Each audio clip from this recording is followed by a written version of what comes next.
Hey, what's up, everybody? Welcome back to Merch University. On today's show, we got Anthony Serino, all the way from New York. What's up, guys? And today we're going to talk about how he's able to. I think last month he sold over 900 shirts, and just a little thing that he did to his keywords, he was able to jump his sales up 20%. So that's what we're going to talk about. So if you have any questions, just put them in the comments, and we'll talk about it today. So hey, what's going on, Anthony? Hey, what's going on, man? Good to be here. I know. What you been up to today?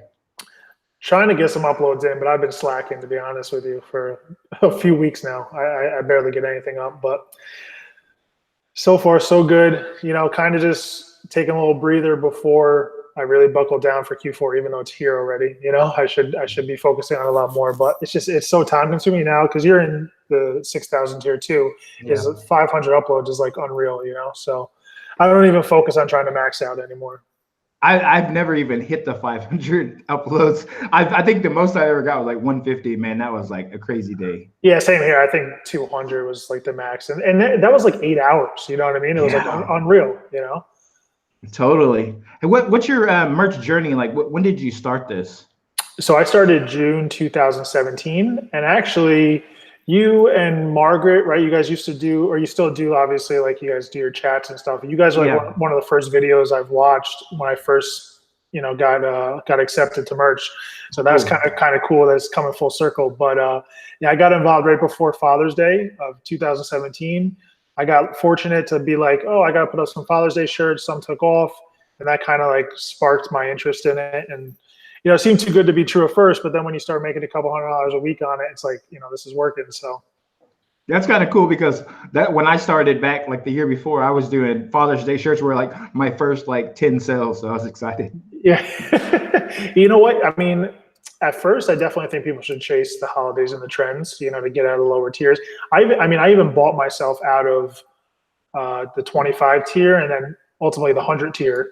I bought like 4 or 5 shirts each time just to get myself out, because people say that you have to you shouldn't do that so you can learn, but I learned more having hundreds of shirts up than having dozens of shirts up. You know what I mean? So exactly. And I think one thing how I learned was when I started out, it was like we started us at the 25 tier. And what I was doing, like one day I would upload, you could upload like 25 shirts and they would be uploaded almost instantly. Absolutely, yeah. And then like a week later, I'd be like, all right, only like 2 out of these 25 sold. So I would take all those 22 off and upload 22 brand new ones. I was crazy. Yeah, I was doing the same thing. And back then too, like I think now people are getting tiered up a lot easier, right? As far as not meeting the same threshold that we met, right? Like I guess people are just going right to 25 or to 100 without having 25 sales and stuff like that. So my goal immediately was to get the tier 500 because I felt like that was where you could start testing things and putting up, similar designs, different keywords and whatnot, and testing. And I got lucky with the whole I Don't Kneel movement, for football season when that rolled around last year. And so that was like my first aha moment. Like, wow, I made like a few $1,000s in overnight on one shirt. I was like, it was amazing. So that's what kept me going, honestly. Did you just see that trend coming up, and then did you make a graphic and text, or was it just text based only? So it was before I knew anything about like trademarks or copyright. You know what I mean? And I saw a semi-celebrity wearing it on Facebook. So I made a very similar design, almost a carbon copy. Like I said, I didn't know what I was doing at the time. I think I was like one of the first people to have an I Don't Kneel shirt up on Amazon. Wow. So it just like, it was like I had like 1,000 BSR for the longest time, and hovered around like 5,000, 6,000. And I think it's trademarked now. I got to go back and check. I should take all of them down. I think I still have a couple up though, to be honest with you. How many how many of the sales did you make off that shirt? Well, I sold like the first day I sold like 250 or something of them. Oh my gosh. Yeah, I don't know how many I sold because I uploaded. I got smart and I uploaded like 50 of them. And even thinking back, I should have done a lot more, but I should have done variations. They were all very similar, but at the time it worked, and I for the limited knowledge I had, I was ecstatic. Man, it's always fun to hit something like that. Back, I think it was like 2000, end of 2016. There was this like political movement going on with like Native Americans, and so I knew about it just because I heard it all on my Facebook page, and I'm like, I'm gonna make a shirt that says this, and I said it, and I sold like 100, and actually I think I've sold like 200 to date. Oh wow, that's awesome. Yeah, so and that shirt kind of still sells sometimes, and actually I think there were probably over 1,000 shirts that said the same thing, and it still sold. And I was just like, oh my gosh. Yeah, I mean, there's a lot to be said to being the first. You know what I mean? People are always worried about copycats, but if you get a sale before anybody else, like you're in there. You know what I mean? Obviously, people can undercut the price and create a better design. And that's one thing I've noticed now is like my designs, and this goes for everybody, the designs that we had when we first started were terrible, right? Or at least most of us. So I look back now and I'm like, I don't know how that sold. And a lot of that stuff isn't selling now because the quality overall has increased throughout the whole platform. So definitely people need to focus on better quality designs, I think. Yeah. But when I was listening to your last interview, you were talking about how you pretty much make all your 95% of your designs on the Over app. Is that correct? Yes, I do. Like I said, I do most of them on the Over app. Most of them are text-based. You know what I mean? There's a lot of good text on the Pro version of Over. Plus, you can import your own fonts. You know, so I mostly use that just because I don't have the time to do like intricate designs. I wanted to avoid outsourcing until I reached $100 a day, which I've reached. So I'm going to start looking into outsourcing. But once you start hiring VAs and designers, that's just like, to me, that's one more thing you have to, you know, take care of on a day-to-day basis, you know, which is cool if you can scale it, but I don't know if I have the time to do that. So. Yeah, that's one thing I do. I use the Over app a lot, and I used to use the Over app a lot just because you could set it to 45, 5400, and then, you know, make a design and instantly save it and upload it.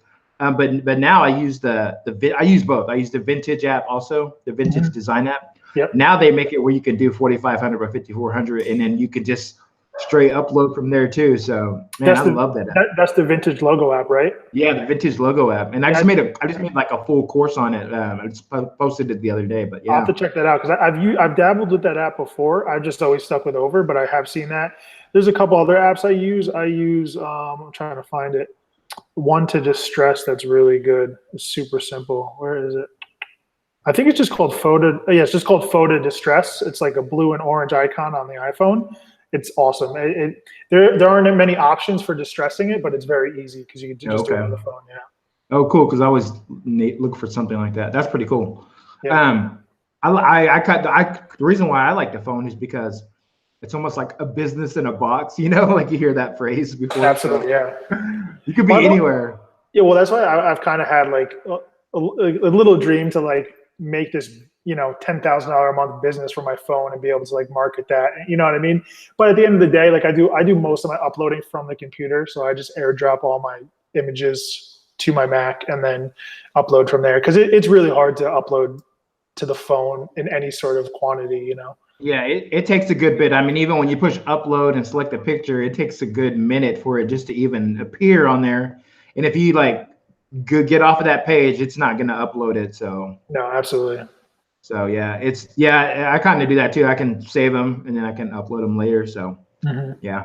Hey, let me see who's in the chat over here. We got Aaron Abbott. What's up? Julie, Texas Gal.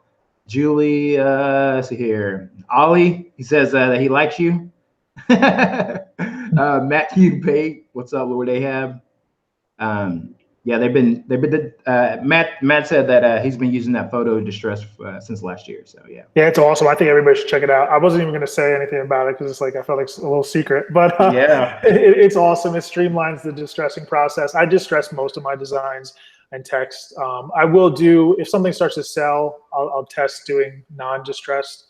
And I mean, it obviously depends on the demographic that you're designing for too and whatnot. But how many would you say, since say you said 95% are tech or from the Over app? So would you say 90% are text based only? You're just out of yourselves?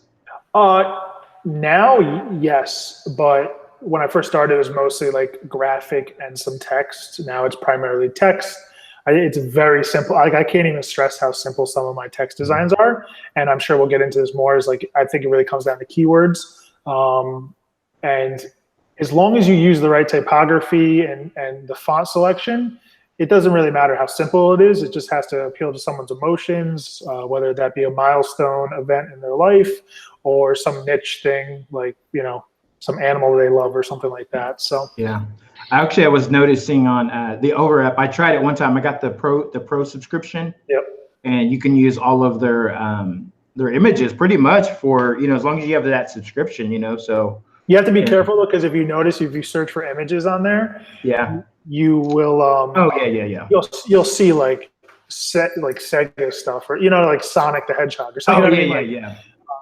So obviously we can't use that. But Yeah, you have to be very careful. But some of their stuff is like original, so it's pretty good. absolutely. Yeah, so that's always good. Yeah, I noticed a long time ago when some friends of mine, like, their designs weren't that good, but they were selling like hundreds of them, and, you know, it kind of goes back to the keywords, you know. So Yeah, and I talked about this in the other interview with RJ and Matt. One of my best sellers was a shirt that was only text, and it ranked for funny dog t-shirt on the front page. It was like top 5 or 6 shirts, and it was something I never would have thought would have taken off, but some reason a couple people bought it, and the next thing you know, I was making like 5-6 sales a day on it. And you know, now I have the reviews, and that's another thing I wish I had focused on too, and people don't really talk about much, is like pricing low, as in the sense, like Neil always talks about, $16.99, so you can get more sales, because the more sales you have, the higher chance that you get reviews. And once you get a couple of reviews, your shirt's always going to outsell other shirts. So was that shirt, was it a graphic or was it a text shirt?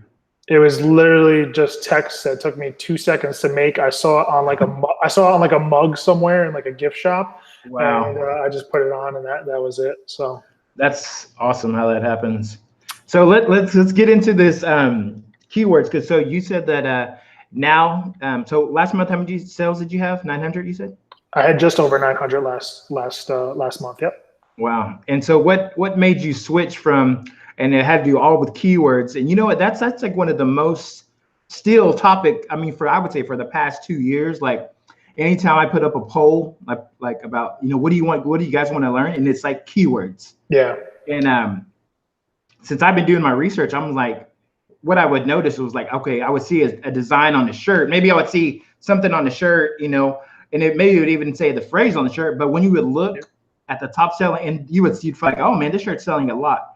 If you would look at the title had nothing to do with, it didn't even say anything the shirt said. And I was like, man, this is really crazy. So what's going on? And I kind of started experimenting with that. And I had like a farmer shirt. And I kind of just used the word farmer and farming and kind of what it related to. And that shirt started selling. And I'm like, man. And then when I saw your video with RJ, you kind of mentioned it, but they just kind of blew over what you said. And I'm like, this guy has something to say, man. He knows something. So I was like, man, we got to get Anthony on, man, to talk about it. So can you kind of talk about what we were talking about, the keywords? I mean, the biggest reason I made that shift in focusing on a different strategy to keywords was because I got tired of uploading, to be quite honest with you. So I was like, how can I increase my sales without having to grind out uploads every day? And so I was like, well, let's see if I can switch the keywords up, because people were at the time, people were talking about just switching up anything. And we kind of talked about this before the show. It was like, even just changing the price by like a penny may reset it with the algorithms, and it may push it to the front page momentarily and give you a shot. So I kind of took that to the next step and just totally revamped my keywords for a more general approach, right? So while everybody was preaching like niche down, which I think is definitely great for the design, I wanted to stick to more general keywords, because who's searching, more people are searching funny dog t-shirt than funny, than whatever phrase is on the shirt, right? Most likely they're not searching for that specific phrase. They're going to see it on Amazon. They're going to think it's funny. And that was my philosophy. I got lucky with a few general designs, but it worked, and it's been working. And I've switched up a lot of my shirts to be more general, and also then have a more specific keyword. So like funny dog shirt, and then, cute gift for a Chihuahua lover or something like that.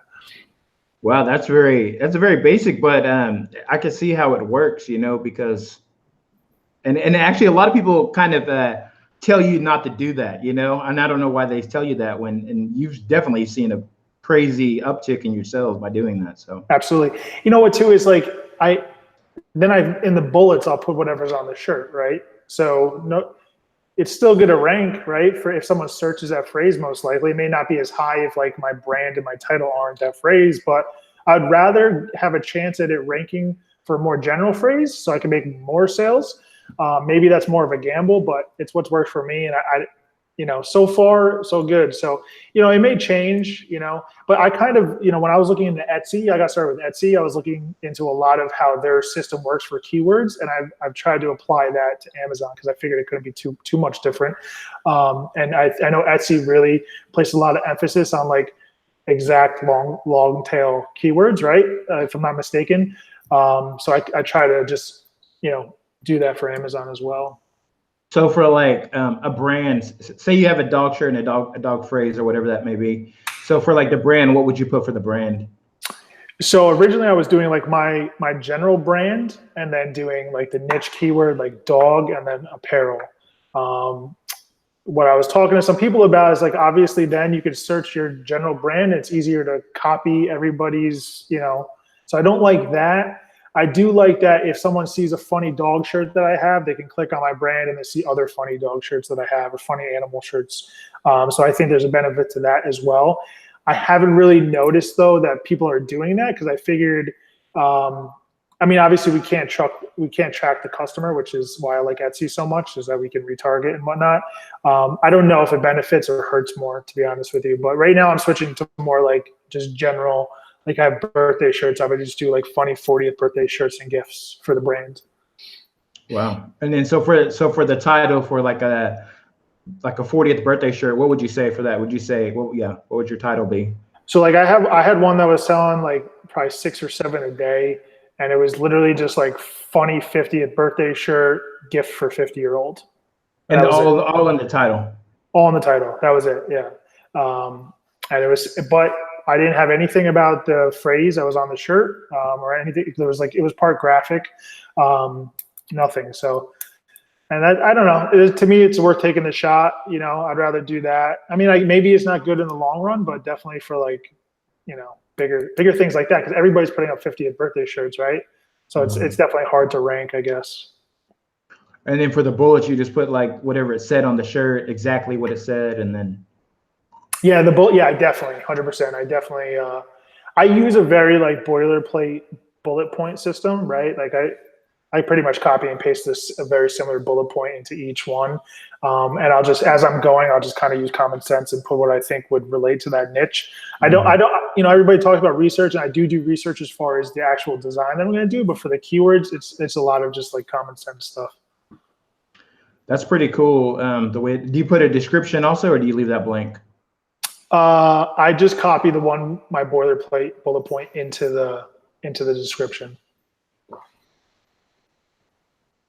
It says here, we got a question here. It says, oh yeah, you still sell on Etsy, right? Somebody was asking. That's right. Yeah, that's my main focus right now going into the fourth quarter. So, here's a question here, but I think we already answered it. And it says, am I understanding what he's saying correctly? It sounds like he's actually putting his shirts in a larger search pool. So rather than niching down phrases, he's entering the saturated terms instead. Yeah, I guess so. I'm niching down on the design. Targeting. Yeah, but I'm focusing on more general keywords, and also those niche keywords as well. But if I can fit them, but I know that's going kind of against the tide right now, what everybody's preaching. But I don't always think that's a bad thing, That's so true. Yeah.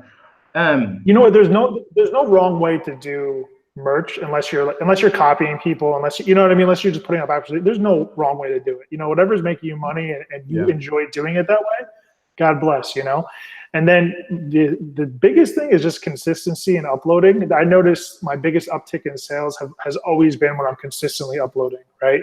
And it's just common sense. The more designs you have up there, the more sales you're going to get. Hopefully, as long as you're somewhat competent, right? So yeah, I mean, you can go to retail stores and see the price sticker and how many times it's changed, you know, whether that's Walmart or Target, or you can go to different, you can see ads on TV for the same stuff, but they just change the words up, and they're trying to figure out themselves how to get more sales. And so this just applies to the same thing, you know? So that's how I see it. Absolutely. Yeah. You can take somebody's stuff and, you know, you can use parts of it and, you know, and grab here, grab this, grab that. And so, I mean, it can work, you know, it's have to keep trying. And so like you said, just from hearing us talk about it, from me talking to you the other day, I've changed like 1,000 shirts and changed the keywords and put mainly really generic words, and whatever it said on the t-shirt, I'd put it on the bullet points and just went on my way, you know. So yeah, I mean, you have to discern whether or not that's the right approach for some shirts too, because some phrases are trending, right? So you want to put that, you definitely want to put that phrase in the title, you know. But for something that you just like saw somewhere that's not trending, you know, I'd stick to a more general approach. Yeah, there was a phrase, I think it was last December, where it was just a phrase, and that phrase was the phrase that what everybody was looking for. So in the title, I just put the phrase, pretty much I put the phrase as the brand title and a bullet point, and that shirt was selling like crazy. So. Yep. Yeah, I mean, you got, it's all about feel too. Like some people, I mean, when it comes to merch or any industry or whatever, some people have it, some people don't, you know, and I think, you know, you got to focus on your strengths. And whether that's consistency and uploading every day, that's great. Whether that's design quality, awesome. Whether that's research and focusing on like really specific keywords, that's good too. No matter what, you're going to make sales as long as you're consistent. So, yeah. And so, but I kind of like that. So, how many before you started changing all your keywords? What would you say? How many you were selling a month? Probably. I was selling about say 400 to 500. You know, I did have a little bit of an uptick with uploads that I was doing, not much. You know, I'm just under 4,000 live right now. I let a bunch fall off, you know, right before the new delay, like the 180-day rule was in effect. You know, I'm going to start banging it out again soon, but I definitely noticed a big change. I don't know if it was because of my keywords or because I was just going in there and changing things in general, you know? That's true. You never know. I mean, but hey, it seems like that's what's been working. And from what I've been testing out, that seems like that's been working too. So like I said, I had this farmer shirt. I think I even showed it on Merch University, and it said, I think the shirt said like, the farm is my happy place. But in the title, I just put pretty much funny farming shirt, you know, just the basic keywords that people would search for, and man, it started selling. So hey, I'm excited about it. So absolutely. You know what? And another thing, I've been putting gift in all my titles, like especially at Christmas, like gift for farmer, right, or gift for dog lover. You know what I mean? And because when you go to the predictive search in Amazon in the search box, you'll see what people are searching for. You know, that's all I use. For keywords, all I use is Amazon, right? And I'll go on to merchresearch.com and just not even input anything into the search bar, click shirts, see what the new arrivals are, see what has a BSR, you know, see what keywords they're using, and then go from there. And then I'll use like Wikipedia, you know, like, you know, you and I were talking about pigs, right, the other day or whatever. Right? Yeah, pigs. So what I did is I looked, you know, pig, you know, trophy pigs or whatever in Wikipedia or like, you know, pig farming, and it'll bring you up a whole bunch of stuff. So it's you know, you don't need to pay for all this stuff. You can. It definitely helps if it streamlines your process, but there's a lot of free resources out there. Just because we're talking about merchant stuff, just now I just got a message on my board. It says this is a new update. To offer long-term product submission growth, we are migrating our product details page to URLs to a new format. T-shirts added or after December 16, 2017 are already published in this format and beginning today. T-shirts published before this date will be migrated to the new format on a rolling basis over the next few months. That just came out just now, whatever, you know, just now. Yeah, so I guess, yeah, so if you go check out your dashboard here, I guess it's changing up or something. So it's kind of cool. Kind of off topic, but oh well. I'm really hoping we get a way to streamline uploads. That would be nice. Yeah, you know what because it's tough. I've been like, I'll get a shirt and I've been uploading it to Amazon.com, but then I'll be uploading it to the UK. And you know what? I actually been kind of just using the same strategy, doing it to the UK for the past probably like 10 or 15 designs. So what do you think it would, have you been doing that to the UK too, or have you done any of that? Honestly, I haven't been focusing on the UK or Germany. Yeah. I don't know enough about those markets to really focus my attention on those yet. Yeah. I just, I had maybe 1,000 integrate over or something like that, but that's why like it kind of goes to show you that people who focused on all standard t-shirts really kind of benefited from the auto integrate over to the other platforms, right? Because they probably had more design, more uploads over to those platforms. I'm really focusing on just pretty much standard t-shirts for Christmas because that's what people buy as gifts, right? And hoodies are good too. I've noticed a lot of hoodies selling recently. And then sweatshirts, like people just put everything on sweatshirts. I wouldn't do that because not every demographic is going to buy a sweatshirt. When I think who's going to buy a sweatshirt, it's like no offense to some people who wear sweatshirts, but like my grandmother, she likes quilting. You know what I mean? I'll do a funny quilting shirt, or you know what I mean, or a funny cat lady shirt on it. Yeah, that's true. I've actually only uploading a few designs to the UK from what they already migrated over to. So we'll see how that is. Yeah, I'm only making a few sales a week from those platforms. So I'm not, like I said, I just don't know enough about them. I'll trace some trends, like Oktoberfest and stuff like that, but that's it. So do you live in New York City? No, I'm about an hour and a half north of the city. Yeah. But I bet if you go there, I bet there's you can get tons of ideas just from walking around their place. Oh, absolutely. Absolutely. Yeah, it's great. Have you been to New York? Yeah. I went there a couple of years ago. It was pretty cool. Yeah, it's pretty unique. That's for sure. But I think I went there right before I started merch, and I wish I would have been in merch. Then I've probably been taking down all kinds of ideas and notes and stuff. So it's funny. I'm sure everybody else does this, but it's kind of like an obsession now. Whenever I'm out somewhere, I'm always looking for shirts or ideas, or you know what I mean. If you go to a thrift shop or whatever, a gift store or something like that, there's things people just have to think outside the box. You know what I mean? And that's it. Someone just asked if I market my shirts. I don't. I definitely don't market my shirts. I tried that. I tried starting Instagram and stuff. It takes time, and I try to put my time where I have my biggest strengths, and it's not there, unfortunately. Yeah, let's see if anybody else have any questions for Anthony about his keywords. So let's see here. Yeah, I think I was asking you about the pig shirt, and you were telling me to put pig lover or something crazy. I was like, all right, yeah, let's do it. Well, you had a pig t-shirt, and I would put funny pig t-shirt, gift for pig lover or pig owner, or gift for farmer. You know what I mean? Yeah. Because that's what someone's gonna search that when they're searching for a gift for Christmas, right? They're gonna gift for farmer, right? They're not searching for my phrase, yeah. So, I mean, they might be, right? Your phrase might be something that people know, but most likely it's, you're going to get more traffic if you rank for one of those, more general keywords. Yeah. I mean, that's kind of I would say going into a niche store, maybe say you're going into a store that sells music shirts, you're not going into a shirt that just sound selling only a certain phrase shirt. You're walking to that store, but then you see you're going to see all the shirts in that niche, and then you're like, oh, I can pick and choose now. So I can kind of see how that works. So. Absolutely. Yeah. And I mean, if you only have a few slots, say you're tier 500 or even tier 1,000, I'd probably focus on more specific keywords, right? I'd probably try to niche down as much as possible. But when when you're tier 6,000 and above, like we are, you can afford to test things and do general keywords and then do more specific keywords and see what works. And people just have to find their groove, Exactly. And just common sense. And I know common sense isn't too common, but that's really what it comes down to. Yeah, I was actually reading a blog post today, and it was talking about how, it's all about experimenting. I think John said it a while ago in the comments, you research and then you upload, and then you can, experiment pretty much. That's how then you're going to find your certain way of how you do things. So. Absolutely.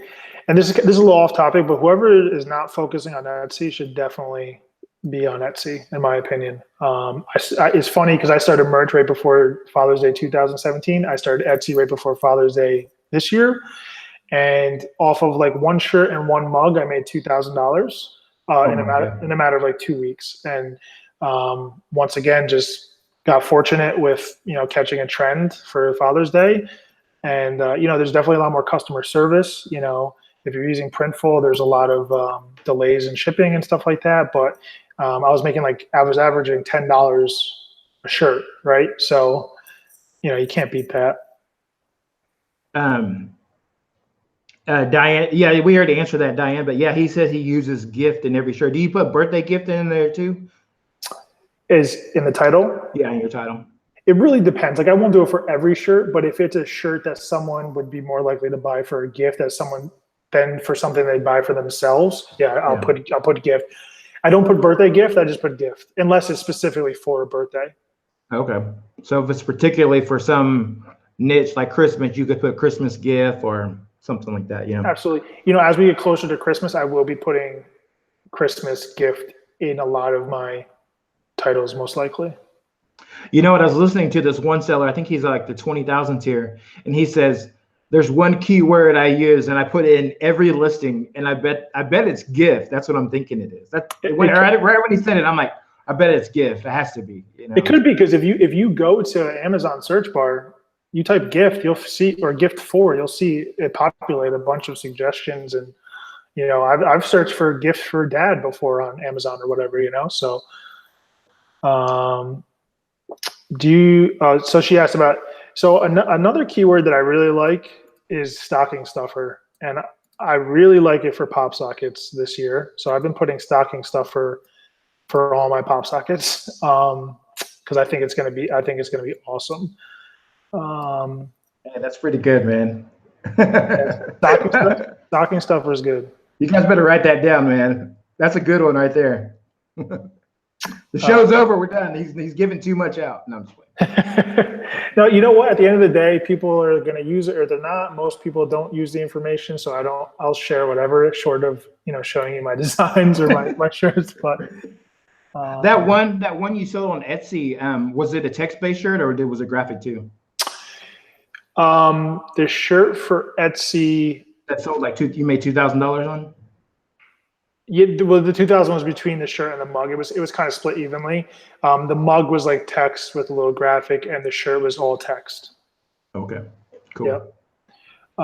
Someone just said, John said, adding a keyword like birthday gift or Christmas gift and the shirt has nothing to do with the design.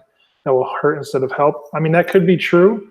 It hasn't hurt me so far. Maybe you have to use it wisely. You know what I mean? Maybe not put every shirt with birthday gift or Christmas gift, but yeah. T-shirt or shirt, does it matter? You know what? Some of my best sellers, I have not put T-shirt. I just put shirt. That would come down to like a number of characters issue, not so much whether or not I chose to do that.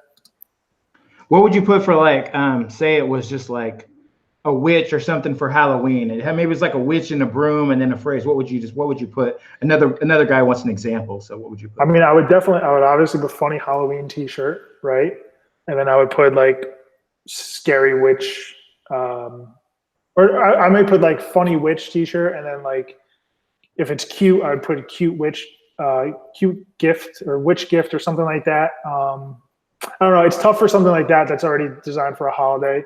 Yeah, because that is a niche itself. So obviously you put funny Halloween gift or cute Halloween T-shirt or funny witch shirt or witch riding broom. Just keep it very general. And actually, what you're saying is really like how people search anyways. So it's not like you're keyword stuffing or anything. You're just that's people search for stuff like that. So exactly, like people are searching Christmas gift or Halloween shirt. You know what I mean? Totally. Or Halloween witch shirt, right? That'd probably be what I would put. Halloween witch, funny Halloween witch T-shirt, and that's if it ranks for that, you probably make some money on it. Could you use those? See the same titles that you use. Could you use those on Etsy the same way? Yeah, the nice thing about Etsy is that you get more room, right? So you can really. I mean, I do even more of that like gift, like long tail keyword stuff on Etsy. Yeah, because Etsy more specifically is for I think that milestone and trend and stuff like that. You know what I mean? Like people go on Etsy specifically for like those milestone events, like anniversaries, bachelorette parties, stuff like that. And you know what? Here's how I've from what we've been talking about and just thinking about it over these past couple of days. The words that you say is going to get people to your listing, but people aren't going to be looking at your titles. I promise you. Especially when they're looking on their phone, they're going to get their phone out. They're going to be scrolling. They're going to be looking at the pictures only. I promise you, they're not going to be looking at your titles. The titles are just the introduction to get you to, so your shirts will pop up. And once they do, then the people are going to be selecting what your shirt looks like mainly. Absolutely. So, well, and the one note on that too is definitely clean looking, right? Like don't make them spammy. Don't, make sure everything's like capitalized, make sure there's nice breaks in them. Don't make your brand super long and like, spammy, right? Because I know when I'm searching for a product on Amazon, if I see like some off-putting brand, I'm probably not going to buy that. You know what I mean? So that's why I do like having one general brand, because it's more, cohesive in your whole message. And I think people have more trust in that than opposed to like some spammy title or brand. If that makes sense. Yeah, that makes sense. Carolyn asked about stocking stuffer. Yeah, stocking stuffer would be something I would put in the bullet points. I don't think I may put that in for pop sockets, but I obviously wouldn't do it for t-shirts. I mean, I guess you could stock a stuffing with t-shirts, right? Yeah. And I'm gonna give people an idea for a shirt that I've thought of. Do it, man. Give it away. So it has to do with stocking stuffer, and it's a naughty idea. So if anybody can, deduce what I'm talking about, and maybe it might be for couples, you guys should do it. I haven't done it yet, so I'm giving that idea out there. Do it. It could make a Halloween shirt too, not just for Christmas. Do you scale your designs? Yeah, I will scale my designs. So, like I'll do like, especially for like birthday years, I'll do that. And then for like, if I have one that says like, I love pigs, I'll do 50 other animals that say I love dogs, or you know what I mean? Yeah. Let's see if anybody else has any questions. How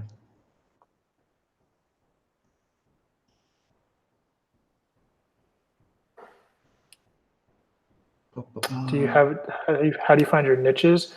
I just kind of do whatever comes to me, and I do what I like. You know what I mean? Like if you do what you like, it's going to be a lot easier to stick with it, right? You know what I mean? Like I love dogs, right? So I do dogs. I keep talking about dogs. I guess I really like them. I enjoy playing poker, so I'll do like poker t-shirts. I'll do, I go away up north a lot to like the Adirondacks, like the mountains near us. So I'll do like a lot of hiking and outdoor stuff.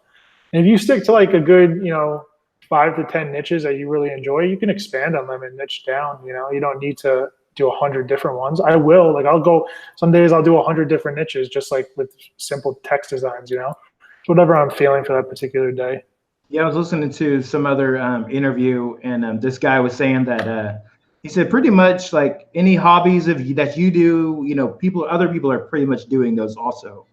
And so what you're saying is true, so I don't think it really, and actually I think you have the advantage of doing whatever niches that you're into, any hobbies that you're into. You have the advantage of knowing like the inside tips and tricks, and maybe your job, whatever it is, you know the inside ideas for those shirts. So I think you have a better chance of selling those. So. Oh, absolutely. I mean, I think about just like for like poker, or like if you gamble, go to the casino, there's a lot of like slang and like lingo that only a gambler or a poker player is going to know, or someone who goes to a casino.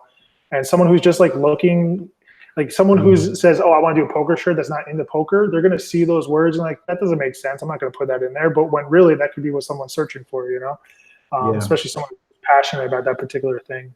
I made a shirt yesterday, and it had to do with like video, videography. And I'm actually, I had a communications job, and I used to do that videography and cameras and stuff.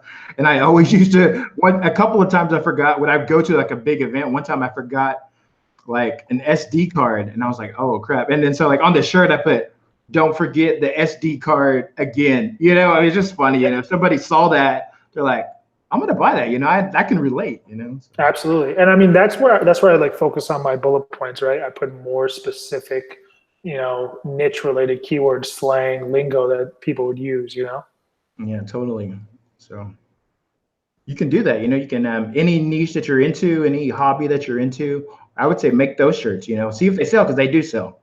Because I make shirts about video production all the time and camera related stuff and music that sell all the time. So. Oh, 100%. Another thing too is if you don't use Reddit, you should definitely go on Reddit. I do a lot of research on there as far as like different sub niches and stuff on, because you could just look at like the top subreddits on Reddit and it'll show you a bunch of stuff you would never even think of. Some weird things that you probably want to stay away from, but there's a lot of good ideas on there. So when you say you put up a new shirt today, what do you put your price at? I was doing $12.99 for the longest time just to get a sale. But then I was like, I didn't notice an uptick because I used to do just $19.99. Like when we were making like $7 a shirt, right? At $19.99, I was just doing $19.99. Then I was like, you know, I was listening to Neil and he's like price low. So then I went extreme and I was like $12.99. Now I kind of settle around $16.99, and depending on the competition or what the niche is, you know, I'll update it to go like $17.99, $18.99. Yeah. You know, the dog shirt I was talking about before that was like, you know, on the front page for Funny Dog T-shirt, it was at $19.99 and it was just selling like hotcakes. So I don't know if there's really a rhyme or reason to it. You know, obviously in a large scale there is, right? Like if you're testing designs in different niches, like you definitely want to test the pricing. For pricing for a Q4, you know, my philosophy is like $20 is a good price point for a lot of gifts for people, like whether that be for a friend or something that people want to spend $20. So is there a difference between $17.99 and $19.99? I don't know. Obviously, if you have a design that's worse than the design right next to you and yours is more, someone's going to buy the other one, right? So. Exactly. What do you, are you trying to, I know you're at the 6,000 tier like I am. Are you going to try to get all the 6,000 up before or pretty soon or what? Yeah, I want to. I don't know if it's going to happen. I would like to. I'm really focused on pop sockets now. Those have been really good for me. They haven't been good for people, but for some reason, I think I've just like hit my stride with them for some reason. And they're super easy, especially with Over on the phone. Like it takes seconds to make a pop socket design, you know? And, you know, I don't focus so much on keywords there. You know, I focus on describing the actual design on the pop socket. So, you know, if it's a teal pattern, I'll do, you know, teal pattern design, you know, rock texture, wood texture, or something like that. I don't know if the word texture is going to be bad. I think that Amazon might crack down on that because, you know, it's not really the texture. You know? Yeah, here's a good tip I've always wanted to share. And if people have watched my interview with Rachel, we've done like a few episodes together. She like sells a lot in pop sockets, and actually, and before I tell what she said, I heard in these other interviews, people were like, because pop sockets is really new to us. They're like, well, do you make them for? People were talking about, should we make them for trends or holidays? And I would say yes, because she was telling me that she buys like 2 or 3, and like for like 4th of July or whatever, or you know, of one kind, she's buying like 15, and she changes them out like frequently. And I was like, oh my gosh. I mean, and most of these are like these, you know, she was saying like all her friends and all her girlfriends were all buying these just maybe like one holiday. So they're definitely buying them only for Thanksgiving or only for Christmas or only for Halloween. And so, yeah, definitely. Absolutely. I mean, yeah, especially the younger population, right? They buy them like they buy clothes just to like match their outfits and sneakers and whatnot. You know, another thing people always want to focus on, like women for pop sockets. I have a pop socket that's literally for truck drivers, and it sells all the time. So don't be scared to like do more manly things, and you know. But definitely, I think mostly women buy the pop sockets. I may be wrong, but I think that is true. A lot of patterns, like I do a lot of patterns. You know, just simple designs. Think about like what someone like they're gonna want to match their phone case a lot of the time too, right? So like if you search for phone cases like that are popular, try to use those for inspiration, right? That's a great idea, actually. Yeah, look up phone cases. Yeah, that's a great tip right there. I think so. Yeah, definitely. Do you search for trademarks on pop sockets? Somebody was asking. No, because I don't think, right, they're not, things aren't trademarked for pop sockets, right? So obviously, as long as it's not something like, Nike or Under Armour, I'm obviously not going to use, but I'm not sure. I'm not too well versed on how that's working for pop sockets as opposed to t-shirts. Obviously, like when you search for a trademark for a t-shirt, it says it's trademarked for that medium, right? So Yeah. I'm not familiar with it for pop sockets. I don't really put that, most of mine are designs, right? There's not words on it. So I'm not worried about it. I'm just literally just describing the colors and the texture and the pattern of that pop socket. Do you just keep the price at $14.99? Yes. Yep. I mean, when you go on Amazon, you see all these pop sockets for like $9.99 and under, so I don't know, are people going to spend $16.99, $17.99 for a pop socket, especially if like they're interchanging them, right? They probably want them to be cheaper. I'm okay with it. Like the amount of time that it takes me to upload pop sockets, I'm okay with the $2.25, Yeah, that's pretty cool. All those pop sockets. Do I have another career? No, I just wear these scrubs so I can upload. I got these scrubs. No, I am actually sitting in my my office. I do tattoo removal. So. Oh yeah. That's your other business, tattoo removal. That's awesome. Yep. Hey, let's briefly touch on your other print-on-demand stuff that I know that you mentioned the other video, but that's pretty cool too. Also, what other POD do you do? So I do like a lot of B2B, business to business stuff. I don't know, most people sure heard of Mike Wall by now and his approach to merch and using it to fulfill the needs of businesses as opposed to fulfilling the needs of customers. And I did that, and I've had some really good success with it. I sold more business to business shirts last month than I did merch shirts. So that's definitely something that people, we could spend hours talking about that, but that's definitely something people should look into if they have the personality for it. And if they want to do something besides be behind the computer and kind of get into a more sales type thing.